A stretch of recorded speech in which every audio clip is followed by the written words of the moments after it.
దీని వెనకాల ఏమైనా మతలబు ఉందా అంటే ఈ ఈ ఈ వ్యవహారంలో పర్టికులర్గా ఏదైతే ఈ ఫార్మాకి సంబంధించి కావచ్చు ఈ లగచర్లో జరిగిన ఇష్యూస్ సంబంధించి కావచ్చు ఏంటి అసలు రాజకీయ కోణం ఏముందనుకుంటున్నారు మీరు? బీఆర్ఎస్ వాళ్ళు ఒక మాట మాట్లాడతారు, కాంగ్రెస్ వాళ్ళు ఒక మాట మాట్లాడతారు. బండి సంజయ్ గారి మీద ఆడడం పచ్చబద్ధం. నేను ఎన్ని వీడియోలు అంటే అన్ని వీడియోలు చూపించాను. ఇప్పుడు ఇక్కడ చూపిస్తా. రేవంత్ రెడ్డి తప్పులను విమర్శించిన బండి సంజయ్ గారు విమర్శించినాయి నేను ఎన్ని చూపించమని ఇప్పుడు ఫ్రెష్ ఉన్నాయి.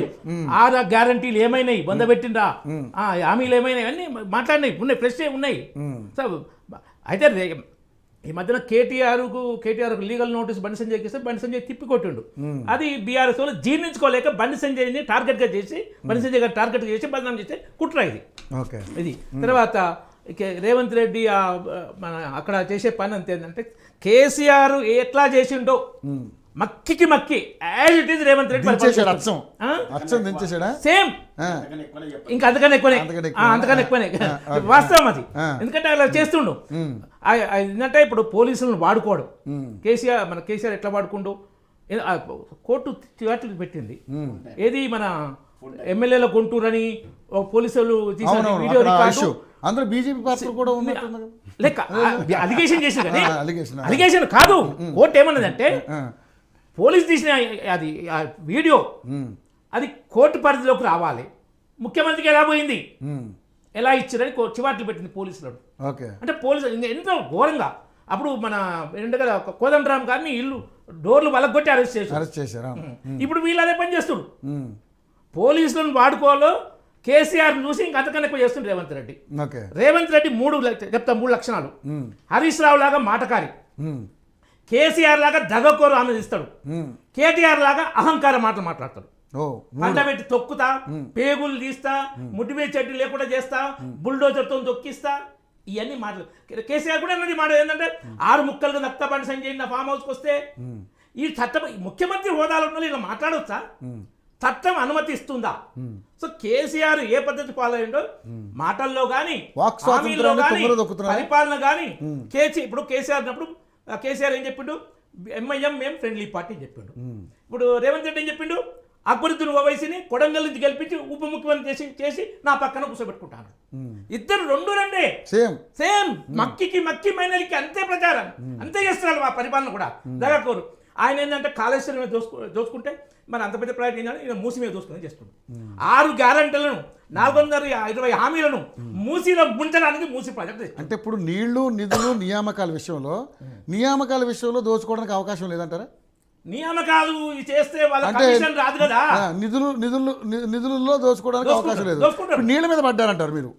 నిధులు తక్కువ ఉన్నప్పుడు నీళ్ళ మీద పడతారు. ఎక్కడ అవకాశం ఎక్కువ ఉంటే అక్కడ పడతారు. ఇప్పుడు ఎన్నికల ముందు నవంబర్లో 2023 నవంబర్లో ఏం హామీలు ఇచ్చారు? ఒక్క నెల ఆగండి, మీకు వచ్చే నెల 4,000 పెన్షన్ వస్తుంది. ఒక్క నెల ఆగండి, 15,000 వస్తుంది. ఏది రైతు బంధు కాదు, రైతు భరోసా వస్తుంది. మీకు డిసెంబర్ 7 నాడు నేను ప్రమాణ స్వీకారం 9 నాడు మొత్తం రుణమాఫీ చేస్తా. మరి ఏమయ్యి ఏది ఆసరా పెన్షన్ రుణమాఫీ అయింది కదా సార్, ఆసరా పూర్తి కాలే. ఏ రోజు 9 తారీఖు అనలేదు, ఆగస్ట్ 15 అన్నాడు. చెప్పిండు, వీడియోలు ఉన్నాయి. డిసెంబర్ 9 నాడు చేస్తాను, వీడియోలు కూడా రుణమాఫీ అనలేదు. 2 లక్షల రుణమాఫీ మీరు వెంటనే బ్యాంకు పోయి తెచ్చుకోండి అన్నారు. కేసీఆర్ కేవలం ₹1,00,000 జమ చేసి నా కోట్లు వస్తాయి అనుకుంటున్నాడు. నేను ఇప్పుడు చెప్తున్నా, మీరు బ్యాంకు పోయి 2 లక్షలు తెచ్చుకోండి. నేను అధికారం రాగానే వెంటనే డిసెంబర్ 9 నాడు రుణమాఫీ చేస్తాను, ₹2,00,000. అది ఇవన్నీ చెప్పి పెన్షన్ గురించి చెప్పిండు. మరి 6 గ్యారెంటీలు 100 రోజుల్లో మేము అమలు చేస్తాం. ఇది సోనియా గాంధీ హామీ. సోనియా గాంధీ అని అంటే ఐరన్ లెగ్ ఇది అంటారు కదా, శిలాశాసనం ఐరన్ లెగ్ అయింది. కానీ ఏమి 100 రోజులు పోలే, 345 రోజులు ఇవాళకి కాంగ్రెస్ అధికారులకు వచ్చి మరి ఏవి 2,0500 మహిళలకు వస్తున్నాయి ప్రతి నెల. అప్పుడు వదిలేయండి, హామీల గురించి మనకు కాదు టాపిక్. ఇక్కడ హామీల గురించి మాట్లాడదాం. పరిపాలన కాదు, ఇక్కడ లగచర్లలో జరిగిన అంశాన్ని బీఆర్ఎస్ పార్టీ ఏమో అక్కడ రైతులు వాళ్ళ కడుపు రగిలిపోయి వాళ్ళ భూములు లాక్కుంటుంటే, నిరంకుశత్వంగా భూములు లాక్కుంటుంటే వాళ్ళు అడ్డు తిరిగారు. వాళ్ళు ఆక్రోశం బయటకు వచ్చి కొట్టారు. అక్కడ ఎవరుంటే ఏంటి, కలెక్టర్ ఉంటే ఏంటి, ముఖ్యమంత్రి ఉంటే ఎవరుంటే ఏంటి, వాళ్ళు చట్టాన్ని చేతిలో తీసుకుని కొట్టారు. అందులో మా రౌడీలు ఎవరు లేరు బీఆర్ఎస్ పార్టీ అంటుంది. ఇప్పుడు కాంగ్రెస్ పార్టీ ఏమంటుందంటే బీఆర్ఎస్ వాళ్ళు కావాలని దాన్ని ఇష్యూ చేసి బీఆర్ఎస్ వాళ్ళు రౌడీలు పెట్టి కొట్టించారు, ఎక్కడన్నా ఇటువంటి దేశ చరిత్రలో ఎక్కడన్నా కలెక్టర్ మీద దాడి జరిగిన సందర్భాలు ఉన్నాయా అని వీళ్ళ వర్షం వీళ్ళు చెప్పుకుంటూ వస్తున్నారు. మరి బీజేపీ వర్షన్ ఏంటి? దాడిని ఏ విధంగా చూస్తారు మీరు? దాడి ఎవరు చేసినా అది చట్ట వ్యతిరేకమే. ఇంకొకటి అక్కడ ఫార్మా కంపెనీ గురించి కూడా చెప్పండి. ఫార్మా కంపెనీ రామ్మంటారా వద్దంటారా? మీ పార్టీ స్టాండ్ ఏంటి అసలు? ఇక్కడ ఏంటంటే కేసీఆర్ లాగా రేవంత్ రెడ్డి ఆ డెవలప్మెంట్ పేరు మీద పక్కల భూములు కొని చుట్టుపక్కల ఇది మన ఎందుకంటే శంషాబాద్ ఎయిర్పోర్ట్ దగ్గర ఇంకేదో సిటీ తెస్తున్నాను కోకాపేట కాదు, అక్కడ ఇంకేదో సిటీ తెస్తున్నాను శాటిలైట్ సిటీ. అక్కడ అనలిస్ట్ కాదు ఇది. ఇది అనలిస్ట్ కాదు. అనలిస్ట్ కాదు. మీరు చెప్పండి మీరు మాట్లాడండి శ్రవణ్ గారు ప్లీజ్. ఎస్. శంషాబాద్ ఎయిర్పోర్ట్ దగ్గర ఒక కొత్త సిటీ వస్తుందని అది సైబర్ సిటీ లాగా దానికి మెట్రో కనెక్షన్ అవన్నీ చేసేది. అంటే చుట్టూ ల్యాండ్ ఎట్లయితే కేసీఆర్ యాదగిరిగుట్ట డెవలప్మెంట్ మీద 1000 ఎకరాలు బేనామీ కొన్నాడో అది అక్కడ చేస్తూ ఇక్కడ 14,000 ఎకరాలు వీళ్ళకి బీఆర్ఎస్ చేసినట్టు కదా ఫార్మసిటీకి. ఇక్కడ వాళ్ళు చుట్టుపక్కల వాళ్ళు కొనుక్కుర్రు. నేను ఫార్మసిటీ చేస్తే వాళ్ళకి లాభం, నాకేం లాభం? కొడంగల్ అయితే నా కంట్రోల్లో ఉంటుంది, నా తమ్ముడు అక్కడ చేస్తే నేను భూములతోనే నేను లాభపడతా. సేమ్ కేసీఆర్ పద్ధతి. అయితే ఫార్మా కంపెనీ రావడం వెనకాల ఇంత పెద్ద రాజకీయ కోణం ఉందంటారు. దోపిడీ కోసమే, దోపిడీ మోసం. దోపిడీ కోసమే ఈ డ్రామాలు. ఓకే. తర్వాత ఏంటంటే ఇప్పుడు ఈ వీళ్ళు మొన్న లోక్సభ ఎన్నికలప్పుడు బీఆర్ఎస్కు 0 వచ్చిన స్థానాలు. అప్పుడు కేసీఆర్ ఏంటంటే బీజేపీ బలపడ్డ బై ఎలక్షన్లో ఏది దుబ్బాక హుజూర్నగర్ తర్వాత అరే కాంగ్రెస్ మొత్తం కింద ఉంది, ఓట్లు చీలితేనే యాంటీ ఓట్లు బాగున్నాయి, ఓట్లు చీలితేనే మనం బయటపడతామని కాంగ్రెస్ లేపిండు. ఇప్పుడు బీఆర్ఎస్ డౌన్ అయింది కాబట్టి బీజేపీ 8 కాంగ్రెస్ 8 లోక్సభ స్థానాలు వచ్చాయి తెలంగాణలో. సో బీఆర్ఎస్ లేపడం కోసం కూడబలుకొని డ్రామాలు చేస్తున్నారు. ఎంత పచ్చబద్దాలు ఆడుతారు అంటే రేవంత్ రెడ్డి కవిత కేసు కోర్టులో వాదించింది Abhishek Manu Singhvi, senior most Congress leader, one of the. ఆయనను తెలంగాణ నుంచి రాజ్యసభ పంపిండు రేవంత్ రెడ్డి, సోనియా గాంధీ చెప్తే. ఆయన కవిత కోసం వాదించింది కాంగ్రెస్ ఎంపీ, బెయిల్ వస్తే బీజేపీ కాంగ్రెస్ ఒకటి కాబట్టి బీజేపీ బీఆర్ఎస్ ఒకటి కాబట్టి బెయిల్ ఇచ్చిండ్రు కవిత కోసం అని అంటే సుప్రీంకోర్టు చివాట్లు పెట్టింది. సుప్రీంకోర్టు బెయిల్ ఇచ్చింది, చివాట్లు పెడితే క్షమాపణ చెప్పిండు. అంటే ఎటువంటి మాట అయినా మాట్లాడతారు. మహారాష్ట్రలో ఇంతకుముందు మహారాష్ట్రలో పచ్చబద్దాలు 6 గ్యారెంట్లు అమలైనయా? మోడీ గారు ఇవే వెళ్తే మోడీ గారు అది ఏదో విమర్శించిన ఆయన అబద్ధాలు చెప్తున్నాను. మన మీడియా కొంత కేసీఆర్ లాగా లొంగ తీసుకుంటూ పేబుల్ తీస్తా.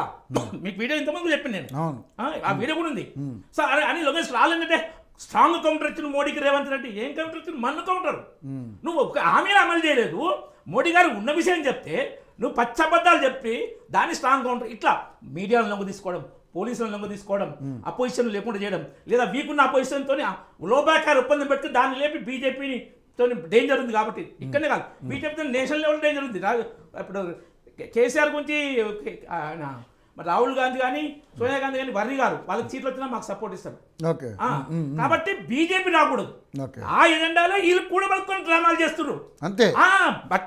ఇద్దరు మిత్రులే అన్ని రకాల కుటుంబ పార్టీ. మరి బీఆర్ఎస్ బీజేపీ రెండు ఒకటే అంటున్నారు. వాళ్ళు చేసే డ్రామా పచ్చబద్దల ప్రచారం దాంతోనే గెలిచింది కదా. కాంగ్రెస్ కు పాజిటివ్ ఓటు లేదు, కాంగ్రెస్ పాజిటివ్ ఓటే లేదు దేశం ఎక్కడ. దానికి చెప్తున్న ఎగ్జాంపుల్ కూడా గత 10 ఏళ్లలో ఒక్క రాష్ట్రంలో 25 రాష్ట్రాల్లో ఏ ఒక్క రాష్ట్రంలో రెండోసారి కాంగ్రెస్ గెలవలే. చెప్పమనండి. ఈ రాష్ట్రంలో గత 10 ఏళ్లలో మేము గెలిచిన 2 సార్లు 3 సార్లు గెలిచే ఉన్నాయి. సరే గుజరాత్ విషయం పక్క పెడతాం, 7 సార్లు 8 సార్లు గెలిచి, కానీ మేము 3 సార్లు గోవా కానీ ఉత్తరప్రదేశ్ కానీ ఉత్తరాఖండ్ కానీ మణిపూర్ కానీ 2 సార్లు గెలిచినవి ఉన్నాయి. ఒక్క రాష్ట్రంలో కాంగ్రెస్ మధ్యప్రదేశ్ కూడా అది 3 సార్లు గెలిచిన 4వ సారి. అప్పుడు ఇక్కడ ఫార్మా కంపెనీ రైతులను గుంజుకోవడంలో భూములు గుంజుకోవడంలో కేసీఆర్ పద్ధతే రేవంత్ రెడ్డి ఫాలో అవుతుండు. దాన్ని రాజకీయం చేయడంలో కాంగ్రెస్ పద్ధతే వీళ్ళు ఫాలో అవుతుంది. ఇంకా కేటీఆర్ మాటలు 100 సార్లు అయినా చేయకపోతే ప్రజల కోసం. నువ్వు అధికారంలో ప్రజలకు ఏం చేసినావు? అప్పుల తెలంగాణ చేసినావు, తాగుబోతుల తెలంగాణ చేసినావు, కాళేశ్వరంతో దోచుకున్నావు. కాలువలే తెలవాలి ఇంతవరకు కాళేశ్వరం. ఆ 97,000 కోట్ల ఎంత 85,000 కోట్ల ఎంత 1,00,000 కోట్ల ఖర్చు అయితే ఉంది కదా. ఏం లాభమైంది? ఏం ఉత్పత్తి అవుతుంది? సో పచ్చిదగా కూలిపోయింది కదా. అది మెయిన్ డ్యామ్ ఏదైతే బ్యారేజ్ డ్యాము మేడిగడ్డ అదే కూలిపోయింది కదా. ప్రపంచంలో మన దేశంలో ముఖ్యంగా అంత తొందరగా కూలిపోయిన బ్యారేజ్ లేదు ఇక్కడ, అంత ఖర్చు పెట్టి.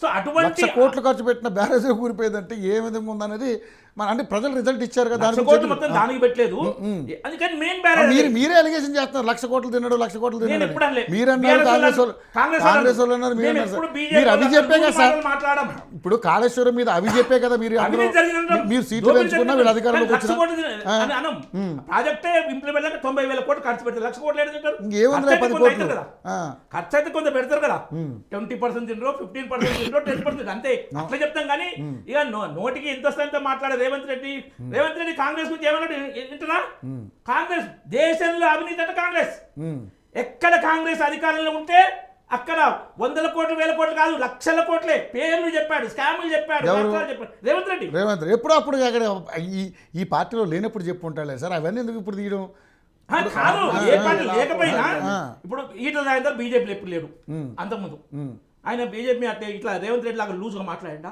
సరే ఒకటి ఒక్కొక్కరు ఒక్కొక్క స్టైల్ అండి సర్వే చేసిన కేసీఆర్ ఈయన సర్వే చేస్తుండడు ఓకే అప్పుడు సర్వే విమర్శించారు రేవంత్ రెడ్డి ఇప్పుడు బీఆర్ఎస్ ఇప్పుడు ఈ విమర్శించారు సర్వే వల్ల నెగిటివ్ ఏంది సర్వే తర్వాత పాయింట్ మాట్లాడదు చెప్పండి సర్వే వాళ్ళు సర్వే చేస్తే కులాలు చేస్తే ముస్లింలు 30 కులాలు ఉన్నాయి ముస్లిం క్రిస్టియన్లు డివైడ్ కావద్దు హిందువులను డివైడ్ చేయాలి ఏ విధంగా కులాల పేరు మీద అది ఎట్లా అంటే మిగతా హిందువులో ముస్లింలు షియాలు సున్నీలు ఇంకెన్నో ఉన్నాయి అది వదిలేండి సార్ మరి అది చేస్తలేదు కదా అట్లా అది సర్వే చేసి అందరూ చేయాలి అందరికీ చేస్తున్నారు అది చేయలేదు ముస్లింలో ఓన్లీ ముస్లిం ఏం లాజిక్ క్రైస్తవుల్లో క్రైస్తవ ఇది కొత్త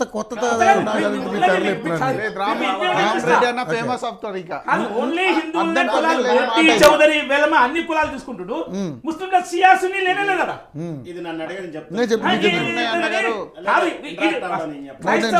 నేను రోమన్ క్యాథలిక్స్ ప్రొటెస్టెంట్స్ ఇంకా ఎన్నో చర్చ్ వేరు వెళ్ళే వాళ్ళు ఉన్నారు ఓకే తర్వాత వెళ్ళింది కదా వాళ్ళు మైనారిటీస్ యునైట్ ఉండాలి మా ఓటు బ్యాంకు ఈ మొదటి నుంచి హిందూస్ యునైట్ గా లేరు కాబట్టి వాళ్ళను మైనార్టీ వాడుకొని మైనార్టీ పార్టీలు ఇవన్నీ అంటే కులగణన వెనకాల ఇంత పెద్ద రాజకీయ కుట్ర ఉంది. అదే హిందువులను చీల్చారు ఏం పేరు పెట్టారు ఆ ముస్లింలు మనం తీసుకొచ్చి హైదరాబాద్ లో ముస్లింలు బీసీలు వేసింది కేసీఆర్ ఓకే బీసీల సీట్లను నాలుగు ఎక్కువ ఇచ్చారు ఎక్కువ మున్సిపల్ జిహెచ్ఎంసీలో బీసీలను ముంచిండ్రు అక్కడ ఇంకొక పాయింట్ అడిగారు కదా వెస్ట్ బెంగాల్లో ఓకే బీసీ రిజర్వేషన్ లో 150కి 150 ముస్లింలకు ఇచ్చారు బీసీల పేరు మీద ఓకే ఇట్లా ఇవన్నీ ఏంటంటే ఇంత టైం వేస్ట్ హిందూ వ్యతిరేక ఓట్ బ్యాంక్ పార్టీ ఇప్పుడు ఎంఐఎం విషయంలో చూడండి డైరెక్ట్ కనబడుతుంది కేసీఆర్ అధికారులు కేసీఆర్ తో ఉంటుంది అప్పుడు వీళ్ళు విమర్శిస్తారు రేవంత్ రెడ్డి ఏమన్నాడు ఎంఐఎం బీజేపీ ఒక్కటే అన్నాడు ఎలక్షన్ ముందు గెలవగానే ఆయన ప్రొడెన్స్ చేసిండు ఉప ముఖ్యమంత్రి చేస్తాడు ఎంత దగా కోరు మాటలు చూడండి యాంటీ హిందూ ఎలా సర్వే నేను చెప్తాను వక్ఫ్ బోర్డు చట్టం వక్ఫ్ బోర్డు కోర్టు కూడా కోర్టుకు పోలేదు ఏదైనా వక్ఫ్ బోర్డు క్లెయిమ్ చేస్తే